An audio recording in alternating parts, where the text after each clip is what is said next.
قبول ہو جائے فوری طور پہ. آپ نے جو مانگا اللہ جل شانہ نے ایکسیپٹ کر لیا, آپ کی جو ریکوائرمنٹ تھی اللہ نے پوری کر دی. نمبر 1.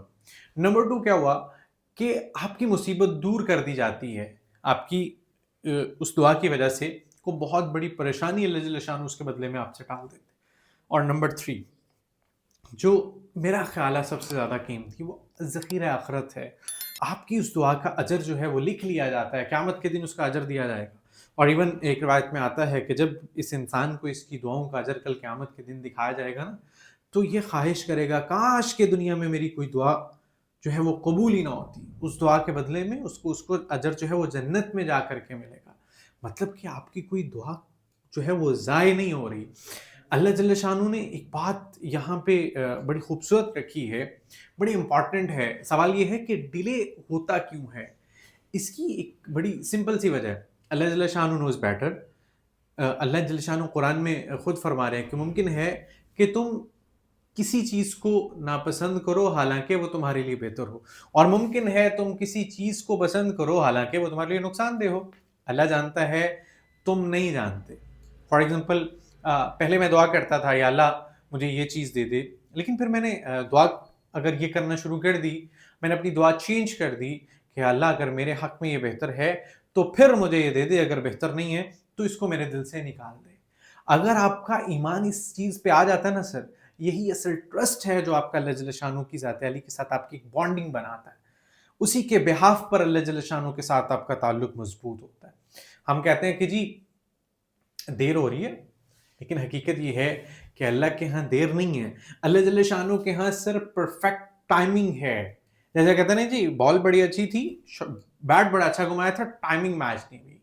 بال جس طریقے کی بھی ہو اسی ٹائمنگ کے اکارڈنگلی بیٹ گھومے تو سر وہ باؤنڈری سے باہر جاتا ہے. ٹھیک ہے, تو جب آپ کی اللہ جل شانہ نوز بیٹر کہ آپ کے لیے پرفیکٹ کیا, آپ ایک پھول کے چکر میں ہوتے ہیں, میرا رب آپ کے لیے پورا ایک بک کے گلدستہ تیار کیے کھڑے ہوتے ہیں. ٹھیک ہے, ایک بڑی وجہ یہ ہے کہ ہم اس وقت تیار نہیں ہوتے ان چیزوں کو پانے کے لیے.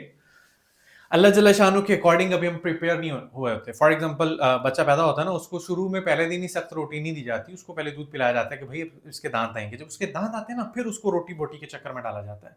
تو میرا رب بھی بڑا غفور رحیم ہے, اس نے ساری دنیا کے سارے اسباب جو ہے نا وہ اسی طریقے سے سارے مینج کیے ہیں. یہ دنیا اسباب کی نہیں ہے, دنیا جتنی بھی ہے ساری اللہ جل شانہ نے اسباب کے ساتھ جوڑی ہوئی ہے. یہ نہیں ہوگا کہ آپ دعا کریں آپ کے پیسے آسمان سے گر جائیں گے کہ اللہ میاں give me $1 billion and this that. آپ پاؤنڈز مانگیں, ڈالرز مانگیں, اور جب آپ ہاتھ اٹھائیں تو جائے نماز سے اوپر سے برسیں. اب میرا اللہ ضرور اس چیز پر قادر ہے, لیکن اللہ نے دنیا کو اسباب کے ساتھ جوڑا ہے. اللہ اس طریقے سے دیتے نہیں ہیں.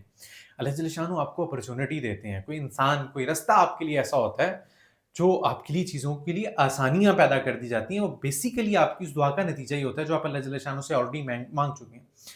کچھ دعائیں اس لیے بھی قبول نہیں ہوتی سر کہ وہ آپ کی فطرت کے خلاف ہیں, وہ آپ کے لیے نقصان دہ ہیں.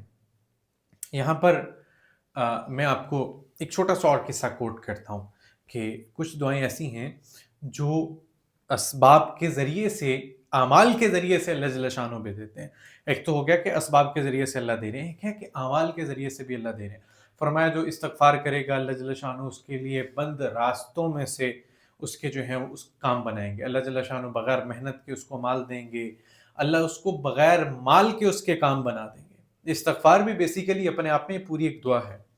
امام احمد بن حنبل رحمۃ اللہ علیہ کا ایک قصہ بڑا مشہور ہے, آپ نے شاید پہلے سنا ہوا ہوگا کہ وہ ایک سفر پہ جا رہے تھے اور موسم کی خرابی کی وجہ سے ان کو کسی جگہ پہ اسٹے کرنا پڑ گیا.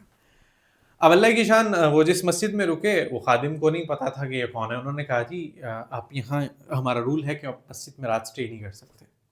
تو وہاں سے نکلے تو ساتھ ایک تندوریا تھا, وہ روٹی بھی بنا رہا ہے اور استغفار کی کثرت بھی کیا جا رہا ہے. تو انہوں نے دیکھا کہ ایک بزرگ ہیں, انہوں نے کہا جی آپ نائٹ اسٹے کرنا چاہتے ہیں؟ کہ جی میں مسافر ہوں, میں رکنا چاہتا ہوں. انہوں نے کہا میرے پاس آ جائیں. اب جب گھر گئے تو انہوں نے پوچھا کہ بھائی تم یہ کیا پڑھتے جا رہے ہو؟ انہوں نے کہا جی میں استغفار کی بڑی پابندی کر رہا ہوں, اس کو میں کثرت سے پڑھتا رہتا ہوں. تو انہوں نے کہا اس سے تمہیں کچھ ملا؟ تو انہوں نے کہا جی میری ساری دعائیں قبول ہوئیں ماں سوائے ایک دعا کے. کہ جی وہ دعا کیا تھی, ذرا غور سے سنیے گا. تو اس تندوری نے کہا کہ جی میری آج تک جو دعا قبول نہیں ہوئی نا وہ یہ ہے کہ میں چاہتا ہوں کہ میں امام احمد بن حنبل رحمۃ اللہ علیہ سے میری ملاقات ہو جائے, لیکن ان سے ملاقات نہیں ہو رہی. تو امام صاحب فرمانے لگے اللہ تعالیٰ بھلا کرے, تیرے اس استغفار کی کثرت سے اللہ نے میرے وہاں پر وہ کیا، پھر مسجد سے اللہ نے مجھے نکلوایا تاکہ میں تیرے پاس آؤں اور اللہ جل شانہ تیری میری ملاقات کرا دے۔ تو یار میرا رب بڑا غفور رحیم ہے۔ نبی کریم صلی اللہ علیہ وسلم نے خود فرمایا کہ جو شخص استغفار کو لازم پکڑ لے اس کے لیے ہر تنگی سے راستہ بنا دیا جائے گا، ہر غم سے نجات اس کو دے دی جائے گی، اور وہاں سے اس کے لیے رزق آئے گا جہاں کسی کا وہم و گمان بھی نہیں گیا ہوگا۔ تو یہ اس سارے سینیریو میں آپ دعائیں مانگنا نہیں چھوڑیے سر۔ جس رب نے آپ کو ماں کے پیٹ میں 3 اندھیروں کے اندر اتنے خوبصورت طریقے سے پیدا کیا نا، He knows better what to do, how to do, when to do. آپ کے لیے جو بہتر ہے نا سر، وہ آپ کا رب پہلے بڑے بہتر طریقے سے جانتا ہے۔ تو آپ کی عقل چھوٹی ہے، آپ کی سمجھ میں وہ باتیں نہیں آ رہی، اللہ کی حکمتیں اس وقت آپ کو سمجھ نہیں آ پا رہی، تو اس کا مطلب یہ نہیں ہے کہ اللہ کے سامنے ہاتھ اٹھانا چھوڑ دو۔ اور یاد رکھیے گا، فرمایا جو خوشی کے دنوں میں دعائیں مانگتے ہیں نا، تو جب خدا نخواستہ اس پر کبھی حالات آ جائیں تو اس کے غم کے دنوں کی دعائیں زیادہ جلدی قبول ہوتی ہیں۔ فرشتے اللہ جل شانہ سے اس وقت دعا کرتے ہیں کہ اللہ یہ آواز بڑی جانی پہچانی سی ہے، یہ تو جب اس کے سکھ کے دن تھے یہ تب بھی تیرا بندہ تھا، تب بھی تیرا شکر ادا کرنے کے لیے تیرے سامنے بیٹھا ہوا تھا، تو آج اگر اس پر حالات آ گئے ہیں تو اس کی دعاؤں کو جلدی آمین جو ہے اس کو قبول فرما لیجیے۔ وہ آپ کی دعاؤں پر آمین کہتے ہیں۔ اس لیے سر صبر کیجئے، اپنے آپ کو تیار کیجئے کہ جو اللہ جل شانہ کی بلیسنگز ہیں اب اس کے قابل ہو جائیں۔ اور تیسرے نمبر پہ یہ ہے کہ آپ استغفار کی کثرت کرتے رہیے تاکہ آپ کی جتنی بھی دعائیں ہیں وہ قبول ہوتی رہیں۔ اگر آپ کی کوئی ایسی دعا جو آپ کی خواہش ہے کہ قبول ہو جائے اور ابھی تک وہ نہیں ہوئی، تو یہاں سر نیچے لکھیے، کیا پتا کوئی دوسرا آپ کی اس بات پر آمین کہہ دے اور اللہ جل شانہ کے ہاں وہ قبول ہو جائے۔ میں یہاں پر ایک آخر میں چھوٹی سی بات ایک عرض کرتا چلوں کہ دعا مانگنے کا چھوٹا جو طریقہ ہے نا، اس میں آپ سب سے پہلے درود پاک پڑھیں، پھر اس کے بعد سورہ فاتحہ پڑھیں، پھر عربی میں آپ کو جتنی دعائیں آتی ہیں وہ ساری پڑھیں، ٹھیک ہے؟ اس میں ربی جعلنی آ گئی، ربنا آتنا فی الدنیا حسنہ آ گئی، ٹھیک ہے؟ جتنی بھی آپ کو قصہ مختصر عربی میں دعائیں آتی ہیں ساری پڑھیں، پھر اپنی آپ کی جو زبان ہے، آپ اردو میں، پنجابی میں، سرائکی میں، پشتو میں، انگلش میں اللہ جل شانہ کی تعریف کرنا شروع کریں جو آپ کر سکتے ہیں۔ اللہ تو بڑا غفور و رحیم ہے، اللہ تو بادشاہوں کا بادشاہ ہے، اللہ تو شہنشاہوں کا شہنشاہ ہے، اے اللہ عرش فرش کرسی ہر چیز کو تو نے بنایا۔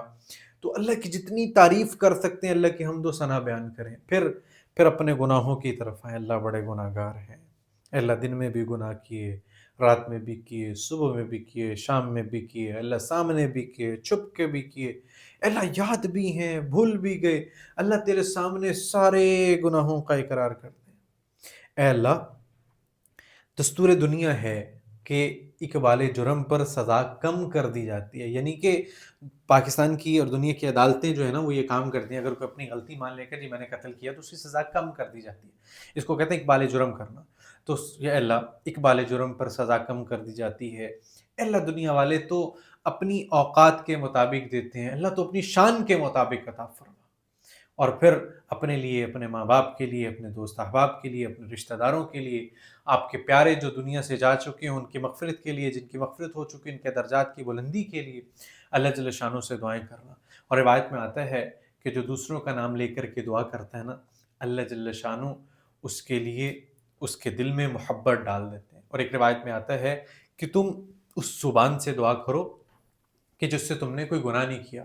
تو سر دوسروں کی زبان سے آپ نے کوئی گناہ نہیں کیا، آپ کی زبان سے دوسروں نے کوئی گناہ نہیں کیا، اس لیے آپ ان کے لیے دعائیں مانگیں، ان کی خیر و عافیت کے لیے، اپنے ملک کے لیے، اپنے ساری امت کے لیے دعائیں مانگیں، اور خصوصی طور پر میرے لیے اور ہماری ساری ٹیم کے لیے جو ہے وہ دعائیں کرتے رہیے گا تاکہ اللہ جل شانہ ہمیں اپنے حفظ و امان میں رکھیں، اللہ ہمیں اخلاص کے ساتھ اسی طریقے سے مستند چیزیں آپ تک پہنچانے کی توفیق عطا فرماتے رہیں۔ جزا اللہ عنا سیدنا محمد ما هو اہلہ۔